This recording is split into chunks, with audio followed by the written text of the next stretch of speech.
Example चौथा, वास्तविक संख्या रेखा पर कॉर्डिनेट में 3 का स्थान निर्धारित कीजिए। हल, कॉर्डिनेट में 3 बराबर क्या लिख सकते हैं, कॉर्डिनेट में 2 + 1। तो वैसे संख्या रेखा पर बनाएंगे, चांदी की सहायता से पहले बना रहे हैं हम लोग। एक सीधी लाइन खींच लेंगे, ठीक है। इसको केंद्र मान करके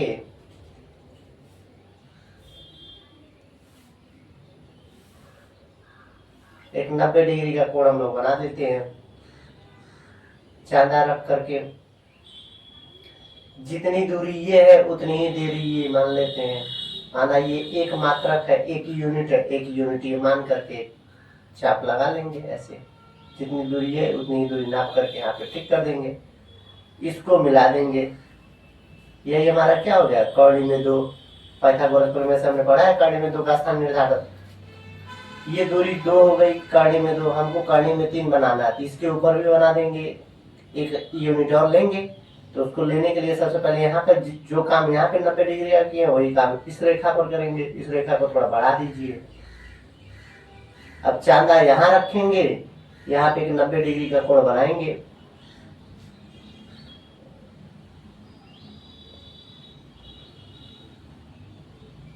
देखिए 90 डिग्री का कोण बन गया।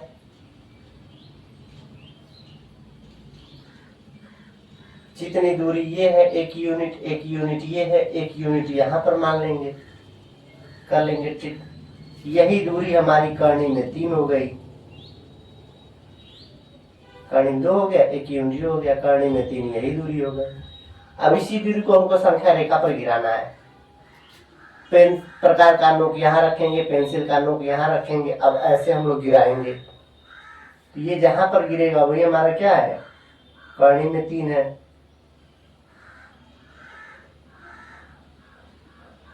यही है हमारा कॉर्डिनेट में 3, ठीक है। आप लोग बना लीजिएगा। दूसरी विधि चांदा है, दूसरी प्रकार चल रही है, प्रकार की सहायता से बनाते हैं।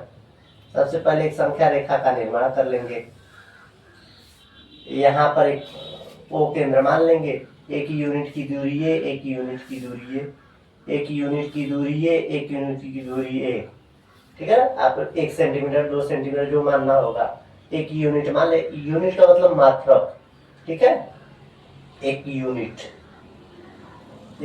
की दूरी ये माना हमने। अब इसको केंद्र मान करके, एक यूनिट ये भी है, इसको केंद्र मान करके यहाँ पर प्रकार का नोक रखेंगे और पेंसिल एक अर्धवृत्त का निर्माण करेंगे। ऐसे एक अर्धवृत्त का निर्माण कर दिए इसको केंद्र मान करके, ठीक। अब यहाँ पर आधे से अधिक दूरी लेकर के एक ऊपर चाप लगा देंगे, उसी चाप से एक यहाँ चाप लगा देंगे। ये हमारा 90 डिग्री का कोण बन गया, ठीक है। 90 डिग्री का कोण हमने बना दिया। एक यूनिट दूरी ये माने हैं, इसी यूनिट एक यूनिट ये मान ले। जो दूरी यहाँ पे वही दूरी नाप करके पेंसिल प्रकार का नोक यहाँ रख करके यहाँ टिक कर देंगे। अब इस दूरी को मिला देंगे।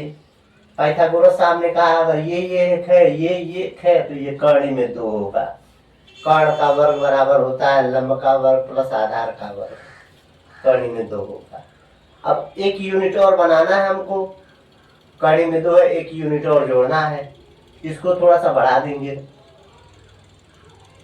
अब जो काम हमने इस रेखा पर किया है वही काम इस रेखा पर करेंगे। एक अर्धवृत्त, इसको केंद्र मान करके एक अर्धवृत्त का निर्माण करेंगे, ठीक है, प्रकार और पेंसिल की सहायता से।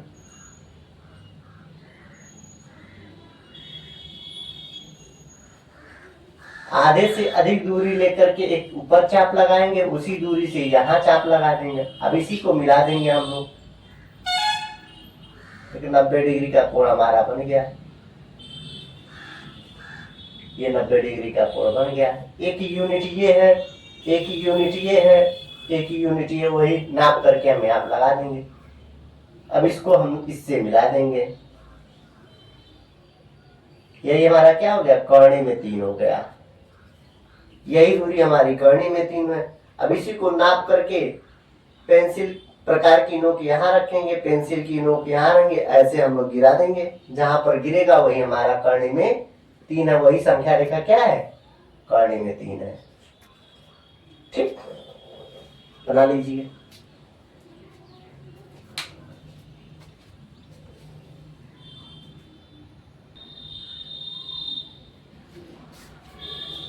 क्लास 9 संख्या पद्धति प्रश्नावली 1.2 क्वेश्चन नंबर पहला आपसे कह रहा है नीचे दिए गए कथन सत्य है कि नहीं। पहले का पहला, प्रत्येक अपरिमेय संख्या एक वास्तविक संख्या होती है, सत्य है कि असत्य है। ठीक है, हाँ सत्य है।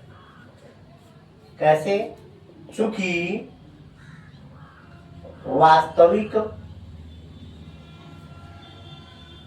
संख्या बराबर क्या होता है, परिमेय संख्या प्लस अपरिमेय। परिमेय प्लस अपरिमेय होता है, परिमेय संख्या प्लस अपरिमेय। परिमेय संख्या क्या होता है भैया, परिमेय संख्या p बाई क्यू के रूप में होता है, यानी कि p बाई क्यू के रूप में 0 मान लीजिए। अपरिमेय संख्या कर्णी में 2 मान लीजिए। 0 और कर्णी में 2 बराबर क्या होगा, कर्णी में 2। ये क्या हमको मिल जा रहा है, अपरिमेय।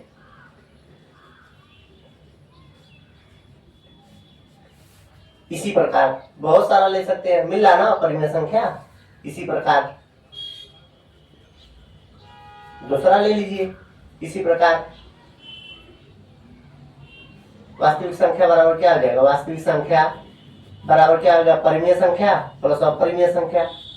परिमेय संख्या क्या ले लें, अगर हम 2 ले रहे हैं, 2/1 लिख सकते हैं, ठीक है ना। प्लस कर्णी में 7 ले रहे हैं, तो हमको क्या मिल जा रहा है, परिमेय प्लस अपरिमेय बराबर अपरिमेय संख्या। चूंकि परिमेय प्लस अपरिमेय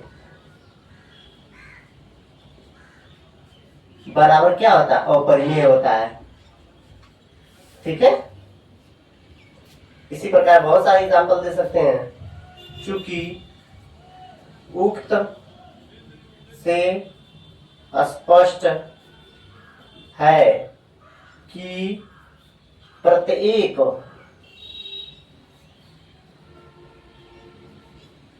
अपरिमेय संख्या, प्रत्येक अपरिमेय, प्रत्येक अपरिमेय संख्या वास्तविक संख्या होती है, इसलिए दिया गया कथन सत्य है। ठीक है, आंसर। दूसरा,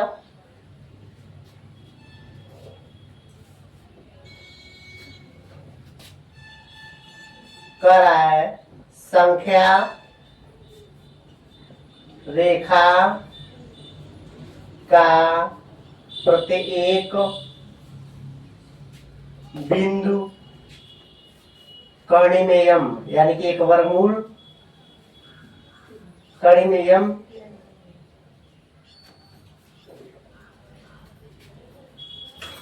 के रूप का होता है, जहां यम एक प्राकृतिक संख्या है।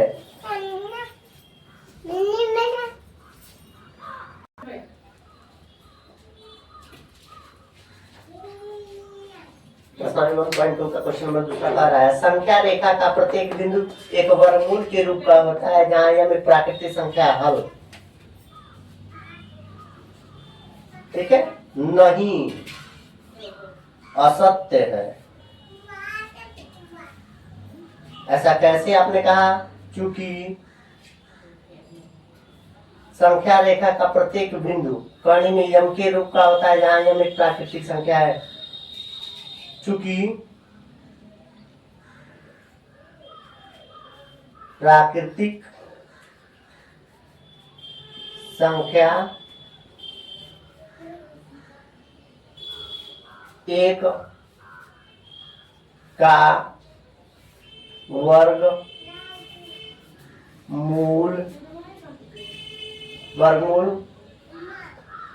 बराबर 1 होगा।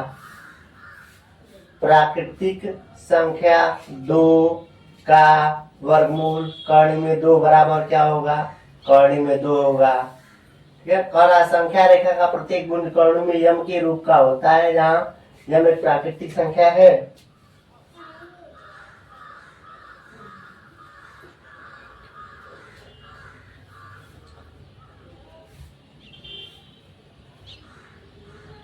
तीन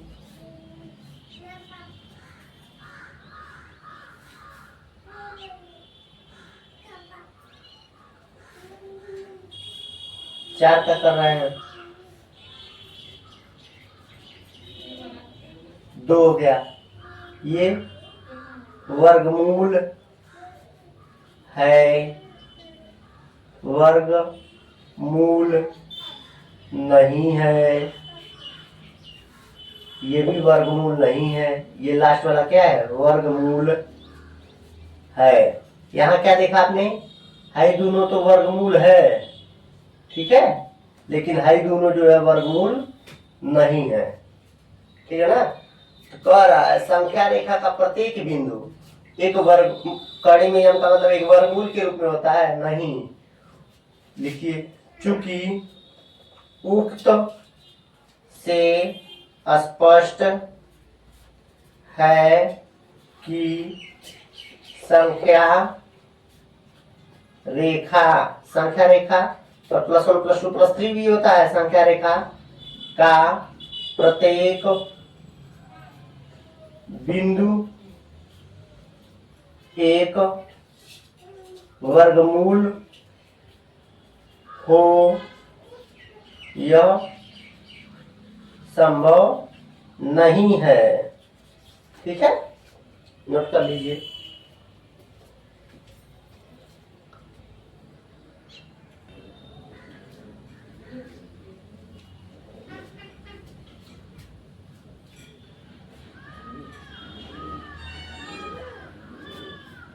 क्या कह रहा है?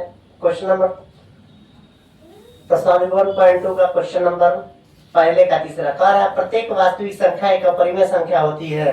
नहीं, असत्य। ऐसा क्यों? चूंकि वास्तविक संख्या बराबर क्या होता है? परिमेय प्लस अपरिमेय। वास्तविक संख्या में परिमेय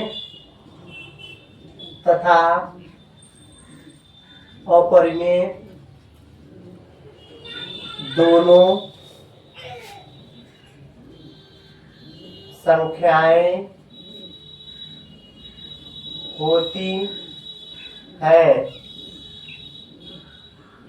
होती हैं।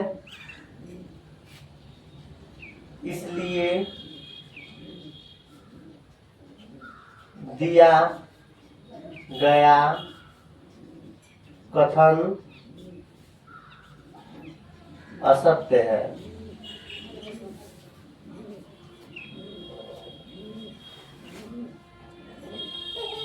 क्वेश्चन नंबर दूसरे की तरफ चलते हैं। क्वेश्चन नंबर दूसरा क्या कह रहा है? क्या सभी धनात्मक पूर्णांकों का वर्गमूल अपरिमेय होता है? क्वेश्चन नंबर दूसरा, वर्ग प्रश्नावली 1.2 का क्वेश्चन नंबर दूसरा। क्या सभी धनात्मक पूर्णांकों का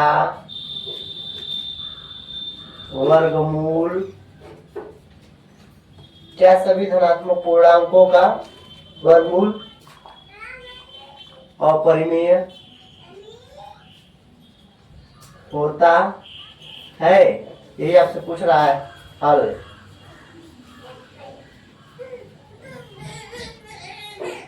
यदि नहीं तो एक संख्या इसमें आगे बढ़ाया है। यदि नहीं तो एक संख्या ऐसा लीजिए जो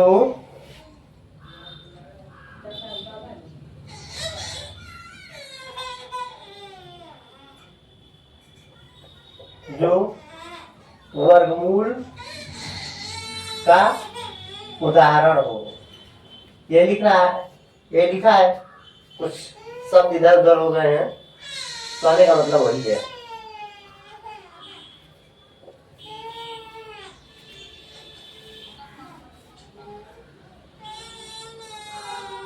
चलिए हल करते हैं। नहीं, असत्य,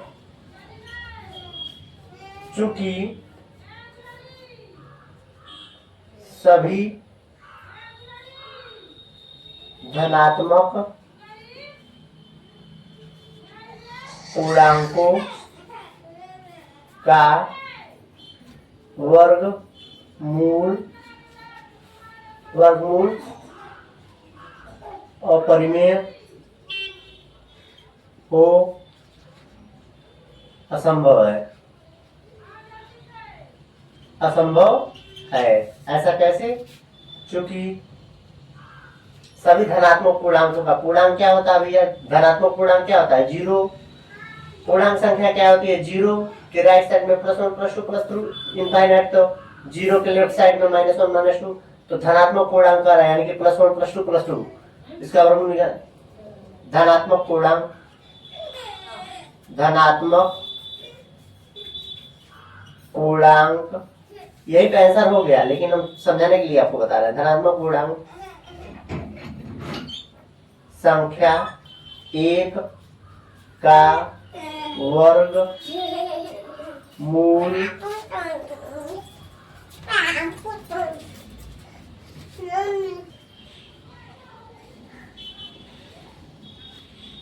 धनात्मक पूर्णांक संख्या 1 का वर्गमूल करने में 1 बराबर 1 ही होगा, क्योंकि 1 गुणे 1 लिख सकते हैं।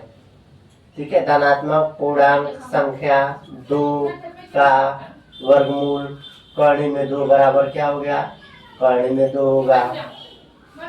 धनात्मक संख्या 3 का वर्गमूल बराबर करने में 3 होगा। धनात्मक संख्या 4 का वर्गमूल बराबर 2 हो जाएगा। देखिए यहाँ पे क्या मिल रहा है आपको? बराबर क्या मिल रहा है? ये परिमेय संख्या, p/q ग्रुप में होती है परिमेय संख्या, परिमेय संख्या मिल रहा है। अकर्णी की चीजें अपरिमेय होती है और परिमेय हो रहा है। यहाँ पे क्या हो रहा है? अपरिमेय हो रहा है। यहाँ पे क्या हो रहा है? बराबर परिमेय मिल रहा है। क्या क्वेश्चन कर रहा है? क्या सभी धनात्मक पूर्णांकों के वर्गमूल अपरिमेय होते हैं? हमने कहा नहीं, असत्य है। सभी धनात्मक पूर्णांकों का वर्गमूल अपरिमेय हो संभव असंभव है। ठीक है, इसको हमने हल करके भी दिखा दिया एग्जाम्पल के तौर पे। आप लोग इतना ही लिख देंगे तो आंसर हो गया। हल करते हैं, धनात्मक पूर्णांक ले लेते हैं। धनात्मक पूर्णांक संख्या क्या होती है? जीरो के राइट साइड में +1 +2 +3, जीरो के लेफ्ट साइड में -1 -2, उसका हमने वर्गमूल करके देख लिया। परिमेय संख्या मिल रहा है, यहाँ पे अपरिमेय संख्या मिल रहा है, यहाँ पे क्या मिल रहा है? अपरिमेय संख्या मिल रहा है, यहाँ पे क्या है? परिमेय संख्या मिल रहा है। नोट डाउन कर लीजिए।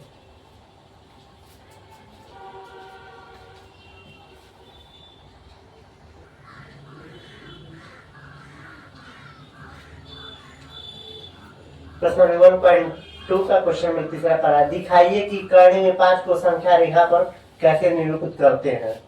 हल, कर्ण में 5 बराबर हम लोग क्या लिख सकते हैं? कर्ण में 4 + 1 लिख सकते हैं। 4 को क्या लिख सकते हैं? 2 का स्क्वायर प्लस 1 लिख सकते हैं। ठीक है, ये लिख सकते हैं हम लोग 4 + 1। चलिए देखते हैं। सबसे पहले एक संख्या रेखा का निर्माण करेंगे। एक यूनिट ये हो गया, एक यूनिट ये दोनों मिलाकर के हम 2 यूनिट मान लेते हैं। एक यूनिट इधर निर्माण कर देंगे, जितनी दूरी ये है उतनी दूरी ये है, उतनी दूरी पे हम यहाँ पर ले लेंगे। एक यूनिट ये, तो 2 का स्क्वायर क्या होता है? पाइथागोरस प्रमेय कहते हैं कि आधार लंब का वर्ग प्लस आधार का वर्ग शेष दोनों भुजाओं के वर्गों के योग के बराबर होता है। ये हमारा हो गया पहाड़ी में 5। अब इसी को हमको संख्या रेखा पर दर्शाना है, तो ये जितनी दूरी है उतनी दूरी का चाप लेकर के इस पर गिरा देंगे संख्या रेखा पर। यही हमारी क्या हो गई? कहानी में 5 हो गई। नोट कर लीजिए।